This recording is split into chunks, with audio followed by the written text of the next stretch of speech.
Tesla is the biggest name that everybody talks about. Yeah. I think investing $5 billion in Monterey at some point over the next few years. And so they're building the gigafactory that's getting built in Monterey. It's not built yet, which means that there's no freight coming out of there yet, which means that none of that volume spike has happened yet. There's also a lot of manufacturers. I talked to somebody recently the other day. I don't think I could share their name, but a lot of their suppliers are Chinese suppliers that they were getting their freight from overseas coming in, over the ocean.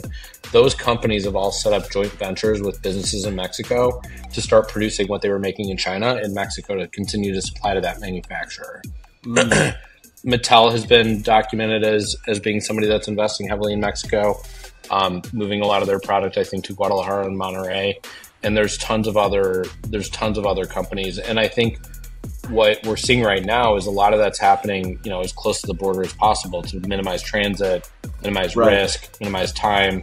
And so it's Monterrey, it's Juarez that's starting to explode a lot, which is right across the border from El Paso. I think eventually we'll see that in Tijuana and Mexicali as well, which are across from San Diego and Calexico. But at some point, we're going to hit that capacity there, and you're going to have to start going further south.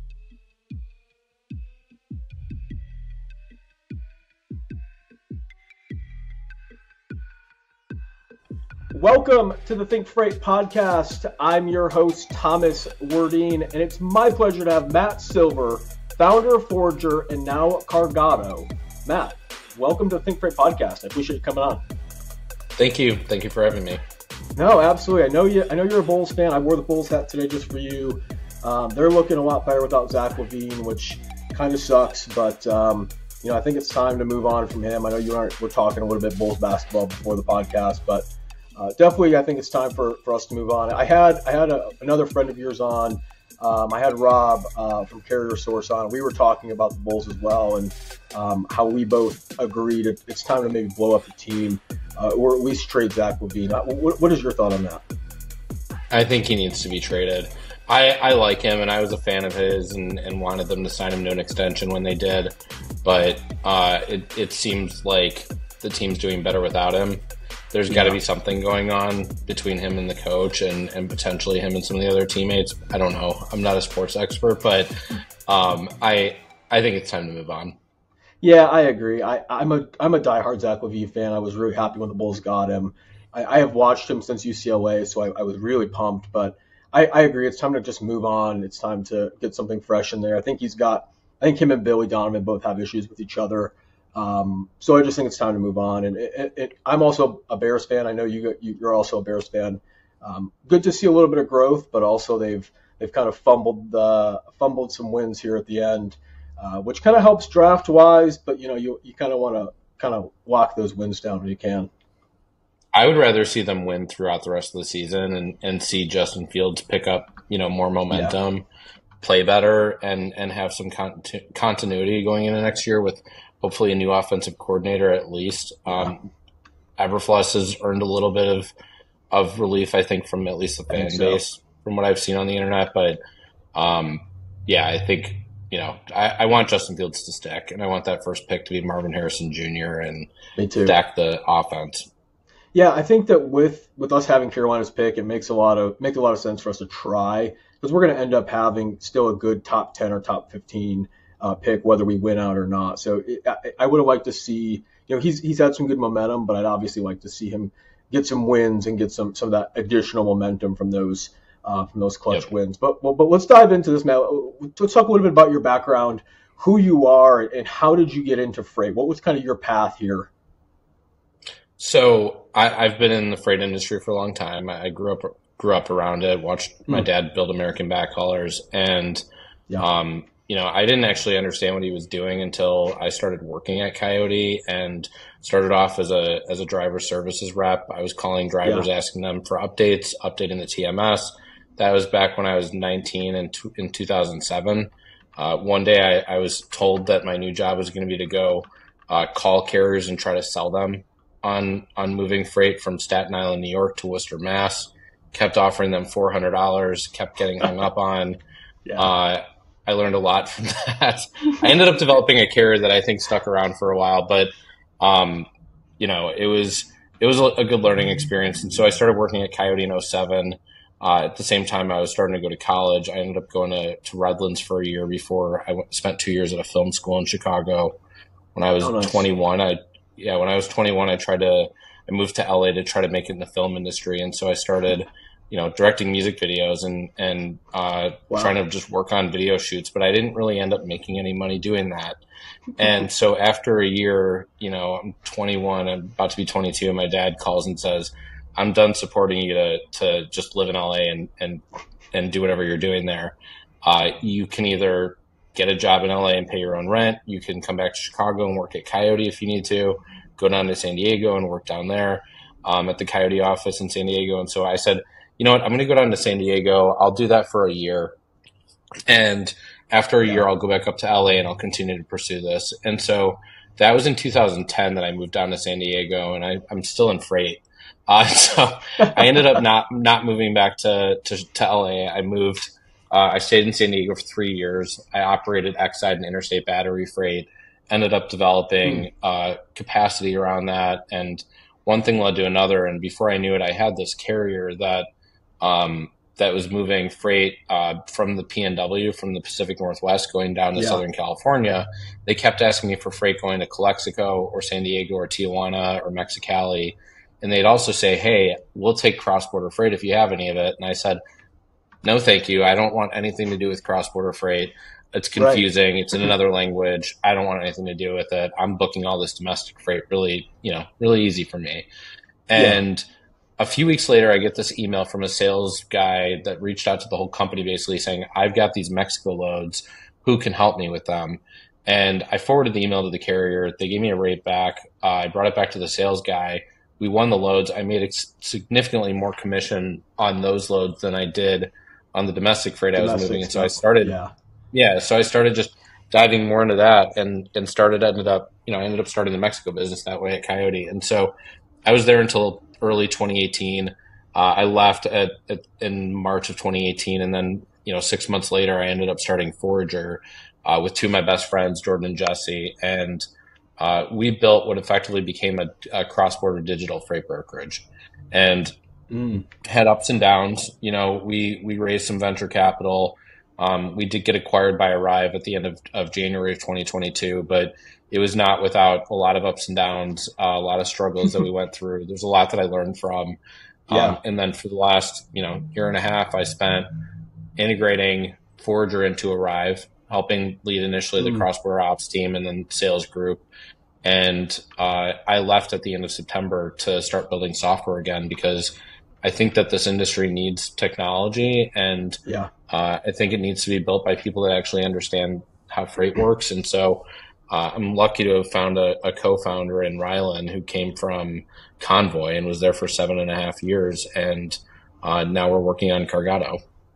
No, that's really an awesome story. So I want to dive into like a little bit of Forager. So you said Forager was basically a cross-border brokerage that you started. Was that your first actual startup that you did? I know. So shameless plug for Matt's newsletter. I saw in his newsletter he's always like to tinker with things.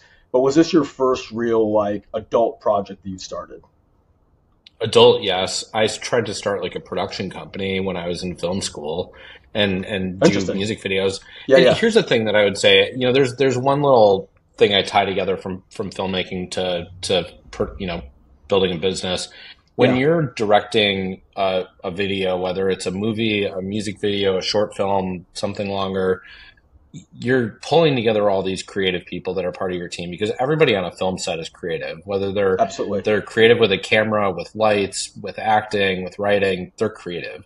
And Yeah, so you're the head creative person and you're supposed to pull everybody together, get them all on the same page, get them to put their egos aside and share a common vision. And so when you're building a company, whether it's a software business, a freight brokerage, you've got a bunch of people that are independent that want to do their own thing, but that also want to be part of something that has a shared yeah, mission and vision. And so it's, you're doing a music video for like a 3-day shoot and then you're done, and starting a company and building it could be 10 or 15 or 20 years.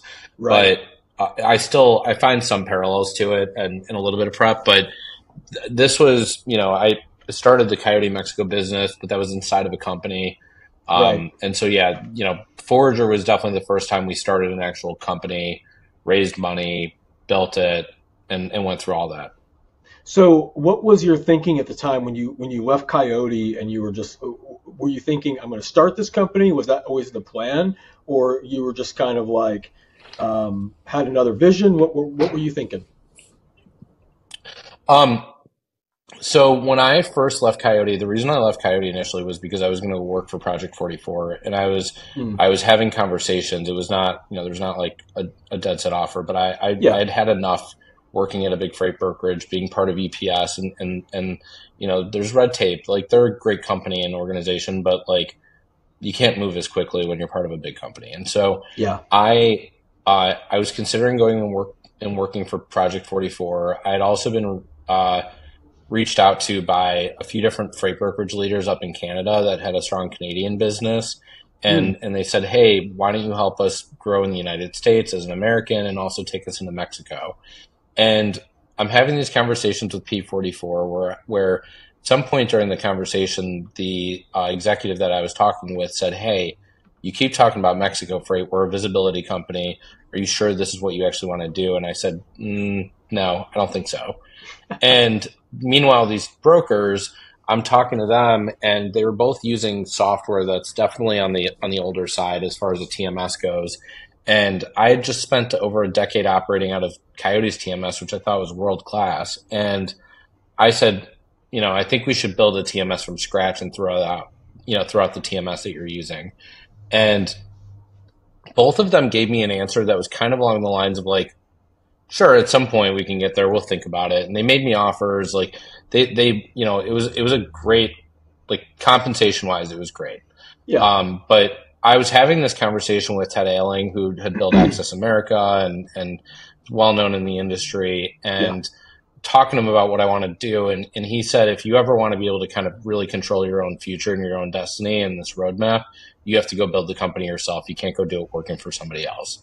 And Mm. so I decided to start Forager instead, and pretty much right away started designing the software that I wanted to have, and just started to visualize, what would be easy to use, what would be fun for people that are operating cross-border freight to use, what would make their lives easier. It ended up being a tool that we were able to recruit with the software that we built at Mm. Forager, because people were so excited to use it. It felt so different than any other TMS that they had used. And so that was kind of the final push Ted gave me, and so I started the company. That's a really awesome like backstory and how you started. I think that's a really interesting like way you went about it and realizing like, hey, like if I really want to have this created or what I'm looking to do, yeah, it makes a lot of sense that you'd go out and do that yourself, build it exactly the way you want to with your vision, because you had so much experience with building that with Coyote, and taking that to new dimensions, with building that side. So it obviously made sense that you would want to go out and do that for yourself. Um, what was that process like once you decided? Like, did you right away find people that kind of found that vision? Did you start solopreneuring it for the first however long? What was that like initial phase like? So a week after I left Coyote, I went and talked to one of my best friends, Jordan, who I'd Yeah. mentioned is one of my co-founders. Um, and we had a conversation about starting a business together. We didn't know what we wanted to start. Jordan had this idea about like Uber Eats for boating. So you would bring snacks to people out on a boat in the middle of Yeah. the water. And I was like, dude, we live in Chicago. That would be worth, that would work for 2 or 3 months out of the year. We'd have to move to Florida Yeah. or something to do that full time. And then there's hurricane season, and there's all these other reasons why it didn't seem like a feasible business idea. Yeah. And so we had been talking, and then when it kind of circled back around, we came back to having that conversation about building Forager, and realized, I needed somebody that was hyper organized, that understood operations, that could help execute. Jordan was more strong on the finance side, and so we brought on Jessie, who I've known since we were both 18, and she'd worked at Coyote. She had since Yeah. gone to work at a company that manufactured goods, and so she got some shipper experience. But ultimately, the three of us got together. We started talking about what to build. We wrote a business plan, we put together a pitch deck. It was a horrible pitch deck, a lot of design in there that I regret. I did a lot of the designing myself, and it was overdone. Um, and we started building out the vision for the business, and we went and talked to investors. It was, TFI International ended up being who led our pre-seed round. Large, international trucking company based out of Yep. Canada that owns a lot of companies in Canada and the U.S. And we thought it was a good partnership for us, which they ended up being good partners. And we talked to, family offices. We talked to people at the border, at customs brokers, at trucking companies, pitched our vision, said we want to build this digital experience for cross-border freight where customers can get Mm, pricing instantly, carriers can get access to that freight and book it themselves, and we were going to help execute on the middle of it. And that's what, a digital freight brokerage is, but yeah. for cross-border. And so we went out and pitched that to a bunch of people. They all thought it was unique and interesting. Some investors said, "How do I know this isn't going to turn into the next Convoy?" And I said, "No, no, no, no. I promise it'll be different." And there was a lot of, there was good and bad feedback. And ultimately, we Yeah. were able to raise money, started building the business, started off with a TMS off the shelf, which is called a Send TMS. And initially, what we started doing was we were going after anything that was weird or ugly. So, cross border, open deck, and hazmat. Yeah. I was just like, let me get the weird things because I know that a big domestic freight brokerage will buy us They're if not gonna. nothing else Yeah, because no they're one not else going to wants be to able to touch build all that these kind of things. freight. Yeah, it's tough. Yep. Like I remember, like when I was moving freight, like when I was a broker, I would always try to go for a lot of that like weird stuff as well, stuff no one else wanted to touch, because that's where you can make number one, you can make good margins on it. But number two, you can really cement yourself as like, hey, this is what I do. So that's how I started too. Like it was a lot of weird freight that morphed into a lot of weird produce freight. Yep. Yeah. So I think, what is it called? The riches and the niches or whatever. Like, Yeah, there's it was so easy for us to differentiate ourselves as a company to shippers, and we onboarded some really really big brands, and brands that are in everybody's houses and in everybody's refrigerators or some people's refrigerators, and like we had some big brands, and those customers were willing to sign up with us because we were unique and we were focused on yeah, cross border. I remember landing an OEM, an automotive OEM, and the reason why they said they wanted to partner with us was because we were tech focused and because we were unique. And so they said, but we're going to start you on yeah, Chicago to Detroit.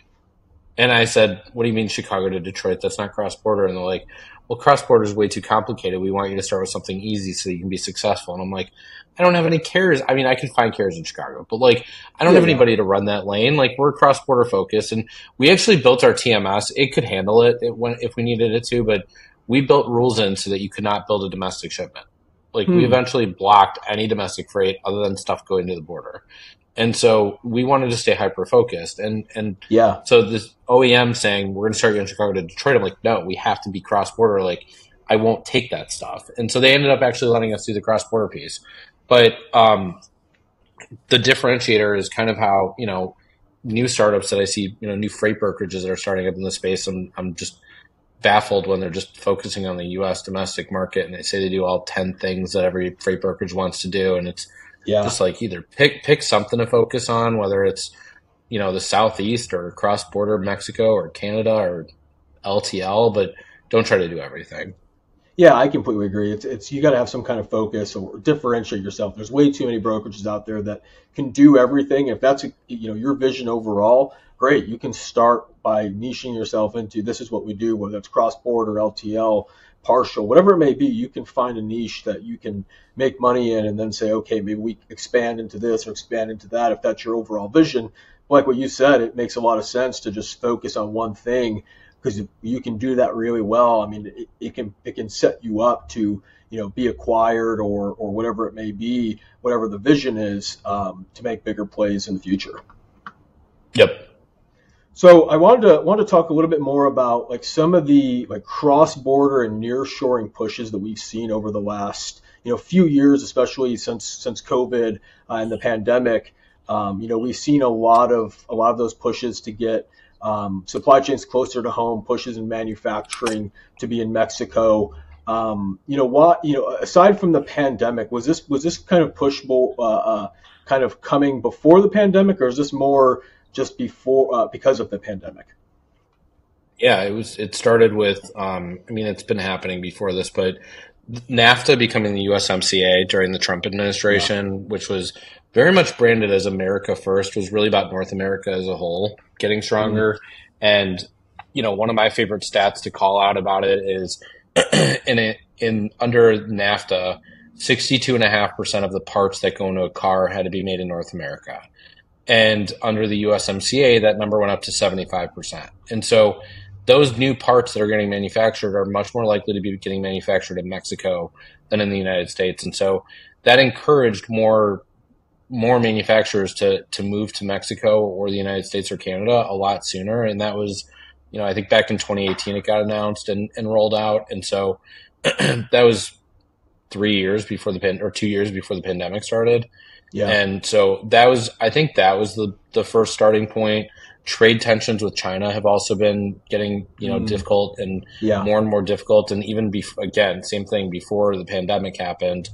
And the trade tensions, what that leads to is a lot of concern around, companies relying on China as a place to manufacture when they could get similar quality and cost in Mexico. But the other Yeah. piece is that, there's this concern about China invading Taiwan and what that would do to Taiwanese, to TSMC, the Taiwanese chip Yeah. manufacturing Chip company. manufacturer.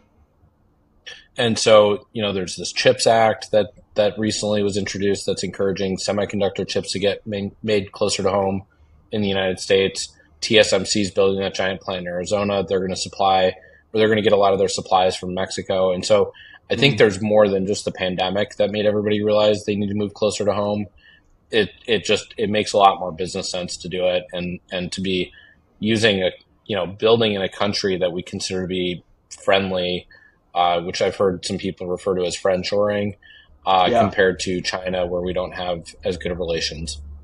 Yeah, I think that makes a lot of sense, and I think you're spot on that. Obviously there was a big push, obviously before the pandemic, but I think the pandemic also showed us a lot of the disruptions that our global trade economy really does have if there is something larger at play. So I think that really kind of put it on overdrive for a lot of these companies. And we've even seen a lot of like Chinese companies start making those. They're even seeing the shift in knowing they've got to make those investments in Mexico to have their manufacturing be closer. What are some of those companies like that you've seen? Some of the bigger companies that have kind of popped up that have kind of started investing in Mexico over the last like maybe 2 or 3 years. Tesla is the biggest name that everybody talks Mm, about. yeah, I think investing $5 billion in Monterey at some point over the next few years, and so they're building the gigafactory that's getting built in Monterey. It's not built yet, which means that there's no freight right. coming out of there yet, which means that none of that volume spike has happened yet. There's Yeah, also a lot of manufacturers. I talked to somebody recently the other day. I don't think I could share their name, but a lot of their suppliers are Chinese suppliers that they were getting their freight from overseas mm, coming in, over the ocean. Those companies have all set up joint ventures with businesses in Mexico to start producing what they were making in China in Mexico to continue to supply to that manufacturer. mm, Mattel has been documented as being somebody that's investing heavily in Mexico, moving a lot of their product, I think, to Guadalajara and Monterrey. And there's tons of other companies. And I think what we're seeing right now is a lot of that's happening, as close to the border as possible to minimize transit, minimize right. risk, minimize time. And so it's Monterrey, it's Juarez that's starting to explode a lot, which is right across the border from El Paso. I think Yeah. eventually we'll see that in Tijuana and Mexicali as well, which are across from San Diego and Calexico. But at some point, we're going to hit that capacity there, and you're going to have to start going further south. And so, if you were to pull up a map of Mexico with all of the OEM, the big automotive manufacturers, they have a footprint throughout Mexico that covers the entire country for the most part, from Monterrey Mm, to Chihuahua to Guadalajara to Mexico City and Puebla and the Bajío, which sits in the middle of most of those cities. And so those will continue to grow. They'll make more and more cars in Mexico or more of those car parts in Mexico. They'll tell their suppliers, hey, come get closer to me, be in my general yeah. area. And so I think we're going to start to see cross border freight grow a lot. Not yet, because the market in the US is slow. And so the market in Mexico is going to be a little bit slow, but that's going to start to pick up over the next year and a half. The other thing that we're going to see a lot of growth in is going to be intra-Mexico too, because all that Yeah. manufacturing that's moving to Mexico, they need their supplier base to be closer to them. And so you'll see intra-Mexico freight growing. You'll see drayage within Mexico growing, ocean moves coming from China into Mexico to get manufactured and then sent to the United States. So it's just going to continue to trade will continue to grow. And then the other impact from this is going to be that northbound freight will continue to increase and southbound freight will not increase at the same speed. And so that Mm. delta between northbound and southbound will get deeper, wider and wider. And the cost for shipping northbound will start to go up a little bit. Where do you see, I guess, the overall cross-border market? Like you kind of said, a lot of it in a lot of growth in Tijuana and a lot of these other cross-border towns. Where do you see the next 5 years? Do you see like the next 5 years we're going to see that kind of growth, or is that more 10, 15 years down the line where we're going to really see most of these border towns in Mexico really getting filled up with a lot of these manufacturing hubs and things like that? I think we're going to see, and not the person to be making these bets, but I'm going off of something I've heard Craig talk about where Oh the yeah, freight market will bounce back in like late 2024. So Mexico will be around that same time. And I same think we'll time. start to see in 2025, it'll get more challenging for brokers and shippers to find capacity at reasonable pricing. And we'll Mm. go back to what the rates looked like when we were in the middle of the pandemic or before the pandemic during a produce season, where you're getting rates from, if you're shipping from Guadalajara, which is 600 miles southwest of Laredo, you're going to pay for some deadhead. And right now in this market, you might not have that much cost on that side of it, but in a year and a half, I think we're going to see a lot more of that start to pick back up again. And hopefully that means carriers will start to grow more. People are going to Mm. start to shift to intermodal more. So I know a lot of the IMCs have invested a lot in Mexico, and with the Kansas City Southern merger with this Yeah. Canadian Pacific, you're going to see continued rail growth. And so the networks will diversify, but there's going to be more demand, and I don't think supply is going to keep up. And so that will start to get tighter in 2025. But by 2026, 2027, I think the market's going to be completely different. And we'll have that Tesla freight coming out of Monterey. We'll have a lot of Yeah. the other shippers that have started manufacturing or started building their plants in Mexico. They'll be live and producing by then. So we'll see additional volume at that point, and I think things will be in full swing. Yeah, I think that's a pretty good bet. I've kind of seen some of those same some of the same information. I kind of agree with that. Let's dive into this, man. I want to be cognizant of time. So as of right now, Cargado's in stealth mode. We're recording in late December. This will launch in January. So what are you building now? What is Cargado? So here's what I will share currently with what we're doing. Perfect. Um, I've spent the last 15 years brokering freight. I've worked at Coyote, at Arrive, built Forager. I know more about cross-border freight than I'll ever forget, and love it. I think there's a lot of complexity to how the freight moves, how freight brokers handle it, how shippers are involved with it, how trucking companies are handling it. And we want to solve a lot of those problems. And so Yeah. um, the first thing we're building is going to be a tool for brokers and carriers and potentially some shippers and customs brokers to be able to work more efficiently together. We will share more on exactly what that is in the future. But I'm excited about the team that we've started to build. Rylan Hawkins, who I mentioned before, was at Yes. Convoy for 7.5 years, was one of the key people in building Convoy for brokers and also led building Convoy Go. With him came three other engineers that recently had found themselves without a job Yeah. thanks to the Convoy collapse. And so we've got a tight knit group of people. We were able to go visit Laredo a few weeks ago to where the team was able to meet with carriers, with customs brokers, with freight Mm. forwarders, with freight brokers, and hear about all their problems. And there are so many different issues that are happening in cross-border freight that I think we've got our work cut out for ourselves for the next 10 years, that we could just continue to build tools that will help these companies do their jobs more efficiently and effectively. And a lot of the feedback we've gotten on the early designs that we've started to put together has been really, really positive, and that they'll see a near immediate ROI and an opportunity to grow their business.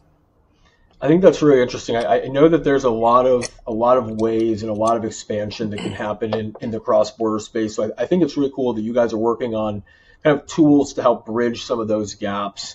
When do you think, Matt, that you guys are going to officially, I guess, be ready to launch or on the market? I'm sure it's very tough to say now, but what's your estimated target at the moment?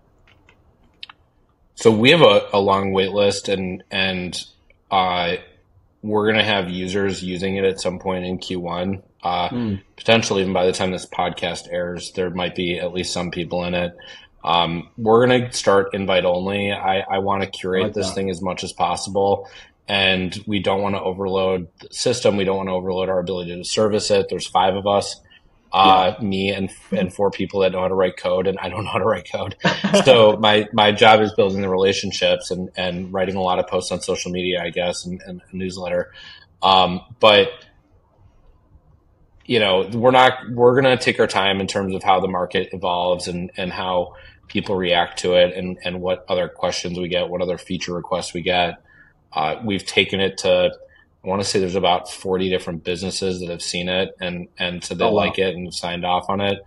And they've given amazing feedback. And because, as we speak, we're still kind of in the design phase, we were able to quickly take that feedback. So, for example, on a Monday when we were in Laredo and we showed somebody some of these designs, by Wednesday, the designs looked different. And we went back to the guy on Mm. Monday and said, hey, we made some of these changes. And they're like, that's so much better. And everyone else is like, oh, I love that feature. And we're like, actually, the guy on Monday told us about that. And That's so cool. it's cool. We're building this, with a lot of intention.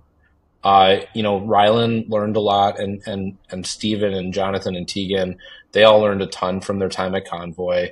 I Yeah. learned a lot from Coyote, from building at Forager, from being at Arrive. The executive team at Arrive is phenomenal, and if you I don't know if I'm supposed to plug another podcast on here, but you heard my No, go brother's ahead. podcast with if you heard my brother's podcast with Pyatt, and Pyatt talked Oh yeah. about a lot of the metrics that they focused on early on at Arrive. I still Yeah. saw that even 8 years later after the company had started, and so we get to take all the stuff that we learned from all the mistakes that were made and accelerate what we're building. And so that's what I found so exciting about doing this. Every time Rylan pulls me up, hits me up on Zoom and goes, hey, I want to walk through some of these designs. I'm like, oh my God, what do I get to see now? And I every, love like, that. we were on a call yesterday or 2 days ago showing somebody designs of a feature that I've really been waiting to see, actually visualized, Yeah. and I had never seen it, and we're in the middle of this demo or a walkthrough of these designs with somebody from one of these early users, and that was my first time seeing it. It was on that call, and he was watching me react to it. I was like, that's awesome. Like every single thing he sent me so far has been awesome, and so I'm That's really cool. excited to be able to kind of get this out there. We've got amazing investors that led a pre-seed round with us recently, and that's enabled us to be able to bring on this team and start growing the business. That's amazing, Matt. I'm really excited for when Cargado launches. Well, I definitely have to have you back on the podcast as it gets closer to launch. We'll have you talking about it some more. I got one more question for you before we hop, and then we'll wrap here. I think I might know the answer to this, but I'm going to ask anyway for the listeners. Favorite cross-border city and why? It's Laredo. That's an easy one. Why your favorite? What's your favorite things about it? So I remember the first time I went to Laredo was because of a customer that we started working with at Coyote. It was actually the first customer I worked on when I Mm. was actually trying to start the cross-border business. And the contact at the shipper said, let's meet in Laredo at your warehouse where you're going to transit our freight. And I was like, I don't have a warehouse there, but okay, that sounds good. And they said, by the way, our customs broker is Carlos Uniga. So reach out to him if you want to touch base with him about customs clearance. And so I called him, and he was like, you should come down to Laredo to my warehouse and I can show you around. And I'm like, I have to meet the customer in Laredo. Can I meet them at your warehouse? And he's like, yeah, basically mi casa su casa, like my facility is yours.